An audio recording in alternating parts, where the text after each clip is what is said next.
দর্শক, দেশ জুড়ে স্বাভাবিক হয়েছে নৌ যোগাযোগ। এই নৌ চলাচলের সবশেষ খবর জানাতে চাঁদপুর থেকে যুক্ত হচ্ছেন আমাদের সহকর্মী সুজন আহমেদ। সুজন, আপনি কি শুনতে পাচ্ছেন? জি, শুনতে পাচ্ছি। জি, সুজন, জি, দুদিন ধরে তো দক্ষিণাঞ্চলের সব ধরনের নৌ চলাচল করছে। চাঁদপুরের লঞ্চ চলাচল শুরু হয়েছে। আহ, জি, এ বিষয়ে আপনি আমাদেরকে বিস্তারিত বলেন যে যাত্রীরা সন্তুষ্ট কিনা বা তাদের ভেতরে কোনো ভয়ভীতি কাজ করছে কিনা। জি।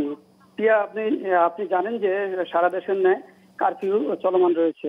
তবে চাঁদপুরে সকাল ৬টা থেকে বিকাল ৬টা পর্যন্ত কারফিউ শিথিল করেছে প্রশাসন। তাই স্বাভাবিকভাবেই গতকাল থেকে লঞ্চ চলাচল স্বাভাবিক রয়েছে ঢাকা চাঁদপুর রুটে। এছাড়াও যাত্রীদের নিরাপত্তায় নৌ পুলিশ নিয়োজিত রয়েছে। কিছুক্ষণ আগে আমি বিআইডব্লিউটি এর কর্মকর্তা ইন্সপেক্টর মোহাম্মদ শাহ আলমের সাথে কথা বলেছি। তিনি আমাকে যেমনটা জানিয়েছেন, গতকাল সকাল থেকেই চাঁদপুর ঢাকা রুটে লঞ্চ চলাচল করছে। তবে স্বাভাবিক কারফিউ থাকায় বরিশাল রুটে লঞ্চ চলাচল বন্ধ রয়েছে।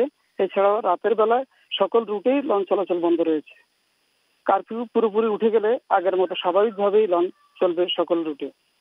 আজ সকাল থেকে এ পর্যন্ত 12টি লঞ্চ চাঁদপুর ঘাট থেকে ছেড়ে গিয়েছে ঢাকার উদ্দেশ্যে এবং ঢাকা থেকে 6টি লঞ্চ এসেছে চাঁদপুর উদ্দেশ্যে। চাঁদপুর নারায়ণগঞ্জ রুটে সীমিত আকারে লঞ্চ চলাচল করছে বলে জানিয়েছে মালিক সমিতির ব্যক্তিরা। সামনে পরিস্থিতি আরো স্বাভাবিক হলে বাড়বে লঞ্চ। এছাড়াও অন্যান্য সমস্যা যাত্রী স্বাভাবিকের চেয়ে কম দেখা গেছে।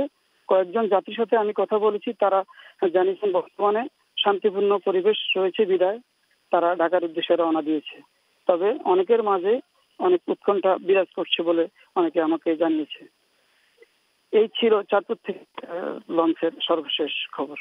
সুজন, আপনাকে ধন্যবাদ। দর্শক, চাঁদপুর থেকে ফোনে সরাসরি আমাদের সাথে যুক্ত হয়েছিলেন সুজন আহমেদ।